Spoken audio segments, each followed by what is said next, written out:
Hello and welcome to our 30 days of brain health tips. I am Dr. Tatiana and I'm a board certified chiropractic neurologist. Today we are on day 10. And day 10, we are going to be talking about the importance of making sure that your cholesterol is in a good range. Now, the reason I bring up cholesterol is because we want to make sure that in terms of our brain health, we are eating enough cholesterol, obviously dietarily, or that our liver is producing adequate amounts. So we want to make sure that we are not too low in our cholesterol production. So generally, a safe number is, to be around 200. So, of course, medical doctors don't enjoy when you're over 200. They try to keep you, between 180 to 200.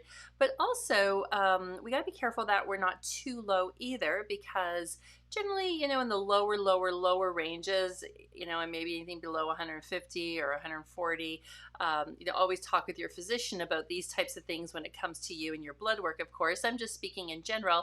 We need cholesterol to produce a lot of things for us, and it's important that we have those adequate amounts. So sometimes getting in the, super low ranges can be troublesome and, should be discussed with your doctor. But also high levels of cholesterol is not as important as good for us, and it's important that we also have some conversations with our doctor around that. And there are a lot of nutritional things that one can do to bring their cholesterol levels down into more appropriate ranges, and this all leads back to brain health, because when our cholesterol levels are elevated, it generally ties into the fact that we usually will have carbohydrate metabolic processing challenges at the same time. Those usually go hand in hand. They'll be a high lipid profile or a panel as well, so maybe not getting in those good quality fats and maybe eating more unhealthy fats. So we want to make sure that we're using cholesterol as a easy biomarker that one can have done on their blood work, and it's relatively inexpensive. So it's a good marker to use to gauge how are things going on that level. Now, we also want to look at blood sugar as a separate marker. So we'll look at fasting glucose levels and discuss that in another brain tip. But they do go hand in hand. So I do want you to keep in mind this cholesterol conversation that we're having and the importance of that to your brain health. Now, your brain is able to produce its own cholesterol and be able to support the brain's needs and functions on that level there. So sometimes people are concerned if their cholesterol is really low, does that mean it affects their brain? Well, it can on other ways, but not necessarily on the cholesterol level. Most important, though, is that we do keep our dietary cholesterol in check, and that we also are making sure that we are not getting too high in our cholesterol numbers, because that is going to promote unhealthy habits and diet and metabolic processes that are not conducive to brain health. So if you haven't had your cholesterol checked recently or have had any recent blood work done, even just some basic panels, I'm going to encourage you to put that on a list, and hopefully you'll be seeing your physician soon, even if it's just for your yearly wellness exam or for any reason that you need to reach out to them.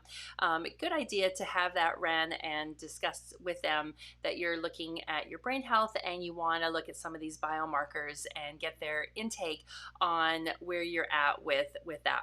So with that, we want to make sure that we're keeping ourselves eating healthy, clean diets and being mindful of the sugary, starchy, carbohydrates, white flour, processed foods, because that does tend to cause challenges in our sugar metabolism, which can also tie into elevated cholesterol.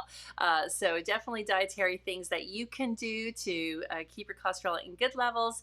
And then also, if you are a person who is constraining their diet, let's say a vegan or vegetarian, and you're not eating obviously animal fat or protein, then you're going to need to be mindful of how you're consuming your cholesterol and maintaining those levels. And that's definitely, I would encourage you to work with a professional, a nutritional professional or your doctor, to ensure that those levels are adequate for you, and that you're not dipping too low on those cholesterol levels. All right, so take a look. We generally like blood work to be like 3 months is kind of like time to get some new blood work. 6 months is like, yeah, that's a bit old. So if you haven't had any blood work done in the last, let's say 6 months at least, it's probably time to do a quick little mini panel and check in on things. All right, so I hope that's been a helpful brain tip for you today. Drop some comments and let me know how you're doing, and I look forward to seeing you tomorrow for another brain health tip. Till then.